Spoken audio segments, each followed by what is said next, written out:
ఇక్కడ ఈయనతో దేవుడు నువ్వు నా సేవకుడిగా ఉండు బాబు, నీలో నన్ను మహింపరుచుకుంటానని చెప్తే అయినా ఈయన వ్యర్థంగా ప్రయాసపడ్డాడంట. తనకు తోచినట్లుగా వెళ్ళి అదంతా పని అవదలే, ఈ రూట్లో వెళ్దామని అనుకున్నాడు. చాలాసార్లు దేవుడు మనకి చెప్పేది ఒకటైతే మనం చేసేది ఒకటి చేసి చాలా తప్పులు చేస్తాం.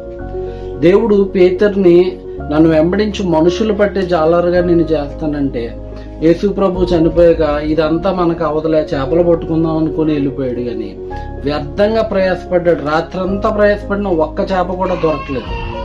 అప్పుడు దేవుడు వచ్చి ఒక అద్భుత కార్యం చేసి అప్పుడు అడుగుతాడు, వీళ్ళందరికంటే నువ్వు నన్ను ఎక్కువగా ప్రేమిస్తున్నావా అంటే అవును ప్రభు అన్నప్పుడు, అయితే నా సేవ చేయి, నా గొర్రెలు కాయని చెప్తాడు. ఆ తర్వాత పేతురు సేవ చేసినప్పుడు 1000 మంది రక్షించబడతారు. కాబట్టి ఈరోజు దేవుడు నీకు ఏదన్నా ఒకటి చెప్తే గుడ్డిగా నమ్మి అందులో దిగు, దేవుడే నిన్ను ఆశీర్వదిస్తాడు. అట్టి కృప దేవుడు మీకు అనుగ్రహించను.